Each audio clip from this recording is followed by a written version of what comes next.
क्या आपने कभी सोचा है, अगर इस ब्रह्मांड के पार, समय और मृत्यु से भी परे कोई ऐसा लोक हो जहां दुख, भय और जन्म मरण का चक्र समाप्त हो जाता है? वह स्थान है वैकुंठ, भगवान विष्णु का दिव्य धाम। शास्त्रों के अनुसार वैकुंठ कोई साधारण ग्रह या आकाश गंगा नहीं, बल्कि एक दिव्य लोक है जहां स्वयं विष्णु चार भुजाओं वाले स्वरूप में विराजमान हैं। उनके साथ माता लक्ष्मी। वहां के महल स्वर्ण और रत्नों से बने बताए जाते हैं। आकाश सदैव उज्जवल है और वहां का हर जीव दिव्य, शांत और आनंदमय है। न वहां बीमारी है, न वृद्धावस्था, न मृत्यु। लेकिन सबसे बड़ा प्रश्न यह है, क्या वैकुंठ सचमुच किसी दिशा में स्थित है? क्या यह ब्रह्मांड के किसी कोने में है या भौतिक जगत से परे किसी आयाम में? अगर यह पृथ्वी से दूर है तो कितनी दूर? और क्या आज की आधुनिक टेक्नोलॉजी, रॉकेट और स्पेस मिशन हमें वहां तक पहुंचा सकते हैं? आज की इस वीडियो में हम जानेंगे वैकुंठ धाम का रहस्य, उसका स्वरूप, वहां कौन जा सकता है और क्या विज्ञान कभी उस दिव्य लोक तक पहुंच पाएगा। अंत तक जरूर देखिए, क्योंकि जो सच सामने आएगा वह आपकी सोच बदल देगा। हमारे हिंदू धर्म के मुताबिक जिस तरह भगवान शिव का निवास स्थान कैलाश पर्वत और ब्रह्मादेव का निवास स्थान ब्रह्मलोक को बताया गया है, ठीक उसी तरह सृष्टि के पालनकर्ता यानी भगवान विष्णु का निवास स्थान वैकुंठ धाम को बताया गया है। लेकिन क्या कभी आपने सोचा है या आपके जहन में कभी ना कभी यह सवाल तो जरूर आया होगा कि आखिर वैकुंठ धाम है क्या और यह पूरे ब्रह्मांड में किस जगह पर स्थित है? क्या सचमुच सभी आत्माओं का अंतिम मोक्ष स्थान यही है? भगवान विष्णु का वैकुंठ धाम में कौन कौन जा सकता है? दोस्तों, दरअसल वैकुंठ धाम का अर्थ होता है जहां किसी भी प्रकार की कुंठा यानी कि निराशा, हताशा, आलस, दरिद्रता आदि कुछ भी ना हो। इसका मतलब दोस्तों, वैकुंठ धाम एक ऐसा स्थान है जहां किसी भी प्रकार के कर्महीनता और नकारात्मकता नहीं होती है। कहा जाता है कि ऐसे व्यक्ति जिन्होंने अपनी सारी जिंदगी में केवल पुण्य कर्म ही किया हो, वही लोग मरने के बाद वैकुंठ धाम जा सकते हैं। वैसे तो वैकुंठ धाम को विष्णु लोक भी कहा जाता है, लेकिन भगवान श्री कृष्ण की मृत्यु के बाद इसे गोलोक भी कहा जाने लगा, क्योंकि भगवान श्री कृष्ण भगवान विष्णु के ही अवतार थे और इसीलिए भगवान श्री कृष्ण का निवास स्थान भी वैकुंठ धाम ही कहलाता है।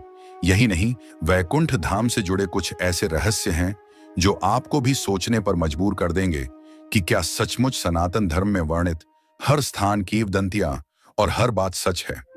हिंदू धर्म के अनुसार ऐसा बताया जाता है कि इस ब्रह्मांड में वैकुंठ धाम 3 स्थान पर मौजूद है।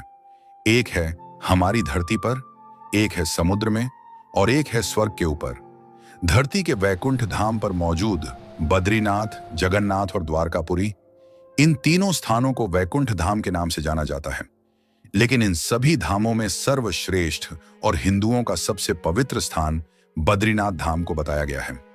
कहा जाता है कि बद्रीनाथ धाम भगवान विष्णु का सबसे बड़ा दरबार है, जहां हिंदू धर्म के सर्वश्रेष्ठ देव श्री बद्रीनाथ भगवान के 5 स्वरूपों की पूजा अर्चना की जाती है।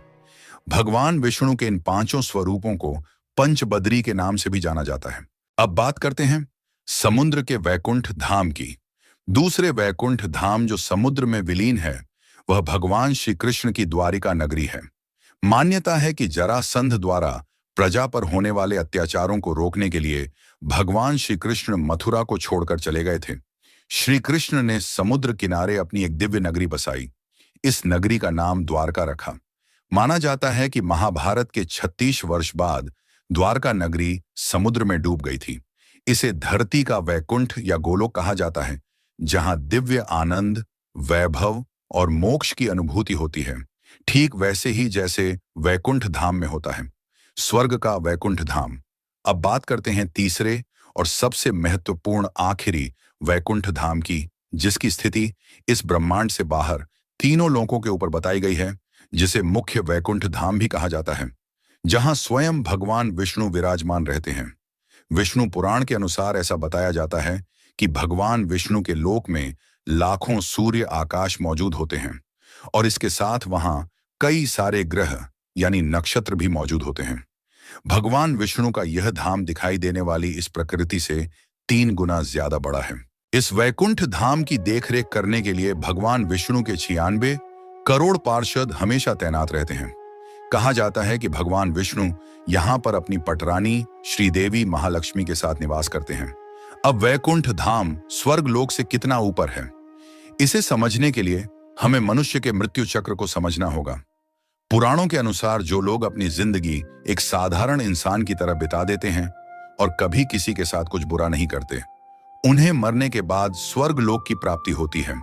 उसके बाद आता है जनलोक। स्वर्ग लोक से 2 करोड़ योजन यानी कि 24 करोड़ किलोमीटर की ऊंचाई पर स्थित है। जनलोक जहां पर वही लोग जा सकते हैं जिन्होंने अपनी सारी जिंदगी पूर्ण कर्म करने में बिता दी हो और अपने स्वार्थ को त्याग कर हमेशा दूसरों की मदद की हो। यहां पर जाने वाले मनुष्य स्वयं स्वर्ग के देवी देवताओं के दर्शन भी करते हैं। फिर उसके बाद आता है तपोलोक। जनलोक के बाद 8 करोड़ योजन यानी 99 करोड़ किलोमीटर की दूरी पर स्थित है। तपोलोक कहा जाता है कि तपोलोक पर जाने वाले इंसान को बहुत सारी कठिन परीक्षाओं से गुजरना पड़ता है।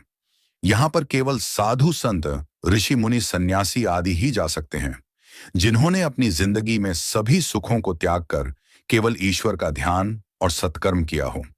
इस लोक पर ब्रह्मांड की सारी ऊर्जा को नियंत्रित करने वाले सभी देवी देवता रहते हैं, जैसे कि वरुण देव, अग्निदेव, पवन देव इत्यादि। अब तपलोक के बाद शुरुआत होती है सत्यलोक की, जो कि तपलोक से 12 करोड़ योजन यानी कि करीब 47 करोड़ 54 लाख 46,590 किलोमीटर की ऊंचाई पर मौजूद है।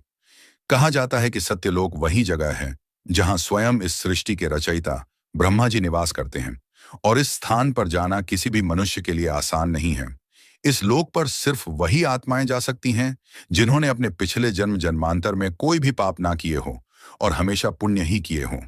और इसके बाद आता है भगवान विष्णु का धाम यानी वैकुंठ धाम, जो कि सत्यलोक से 2 करोड़ 62 लाख योजन की ऊंचाई पर स्थित है।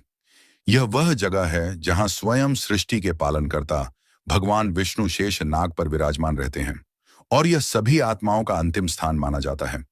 इस सारे ब्रह्मांड की सभी आत्माएं यहीं पर केंद्रित होती हैं। दोस्तों, इस स्थान पर जाने वाली सभी आत्माओं को सीधे मोक्ष की प्राप्ति होती है। इसे ही अंतिम सत्य भी कहा जाता है, और यहीं पर इस ब्रह्मांड का अंत भी छुपा हुआ है। ऐसा कहा जाता है कि यहां पर जाने वाली आत्माएं मृत्यु के चक्र से हमेशा हमेशा के लिए मुक्त हो जाती हैं, और प्रकृति से मुक्त होने वाली हर जीवात्मा इसी परम धाम के शंख, चक्र, गदा और पद्म के साथ प्रविष्टि हो जाती है, और फिर यह जीव आत्माएं कभी भी वापस नहीं लौटती। वैकुंठ धाम के बारे में बताया जाता है कि मरने के बाद जो पुण्य आत्मा भगवान विष्णु की सच्चे भक्त होती है, उसे ही यहां आने का मौका मिलता है। जीवात्मा जब वैकुंठ धाम की यात्रा करने जाती है तो उसे विदा देने के लिए सभी 33 कोटि देवी देवता आते हैं, जैसे समय के देवता, प्रहर के देवता, दिन के देवता, रात्रि के देवता, ग्रह और नक्षत्र के देवता, माह के देवता और मौसम के देवता इत्यादि। उस जीवात्मा को किसी मनुष्य की योनि में धकेलने का प्रयास भी किया जाता है, या फिर उसे वैकुंठ धाम का दर्शन करने से रोका जाता है। लेकिन एक बार जो जीवात्मा इस परीक्षा को पूर्ण कर लेती है, वह भगवान विष्णु की शरण में चली जाती है, उसे परम धाम की प्राप्ति हो जाती है। आखिर धरती से कितना दूर है वैकुंठ धाम? अगर हम धरती से वैकुंठ लोक की दूरी का अनुमान लगाएं तो यह लगभग कई प्रकाश वर्ष दूर, कई पैरेलल यूनिवर्स और समय के जाल से कोसों दूर है। वहीं भागवत पुराण के अनुसार वैकुंठ धाम का स्थान ध्रुव तारे की ओर माना जाता है। तो क्या हम वैकुंठ धाम इस मानव रूप में पहुंच सकते हैं? आपको जानकर हैरानी होगी कि नासा के जूनो अंतरिक्ष यान को गिनीज वर्ल्ड रिकॉर्ड द्वारा अब तक के सबसे तेज अंतरिक्ष यान के रूप में मान्यता दी गई है, जो आज की टेक्नोलॉजी के मुताबिक 39,000 किलोमीटर प्रति घंटे की रफ्तार से अंतरिक्ष में यात्रा कर सकते हैं। तो एक अनुमान के अनुसार अगर हम लोग इसी रफ्तार से वैकुंठ लोक जाने की कोशिश करेंगे तो हम लोगों को करीबन 10 अरब 52 करोड़ 30 लाख 85 हजार घंटों का समय लग सकता है, जिसका वर्षों में अनुमान लगाया जाए तो यह होगा 12 लाख वर्ष से भी ज्यादा। इतने में तो 2 युग बीत जाएंगे। यानी अगर हम अब कलयुग के समय में इस रफ्तार से वैकुंठ धाम के लिए निकलेंगे तो पृथ्वी पर कल्कि अवतार का जन्म और कली पुरुष का अंत होने की वजह से कलयुग बीत चुका होगा और सतयुग भी लगभग आधा गुजर चुका होगा। इसीलिए आज के एडवांस टेक्नोलॉजी होने के बावजूद भी हम कभी भी सह शरीर वैकुंठ धाम नहीं पहुंच सकते हैं। हम वैकुंठ धाम टेक्नोलॉजी के आधार पर तो कभी नहीं पहुंच सकते, लेकिन आध्यात्मिक मार्ग और पुण्य कर्मों के जरिए हम वहां पहुंच सकते हैं। हमारे धार्मिक ग्रंथों के अनुसार ऐसा बताया जाता है कि भगवान नारद हमेशा ही भगवान विष्णु का जप करते रहते हैं। इसी भक्ति की वजह से वह ब्रह्मांड के किसी भी लोक में आ जा सकते हैं। गुरु वशिष्ठ, ऋषि भंगु और विश्वामित्र भी उनमें से ही एक है।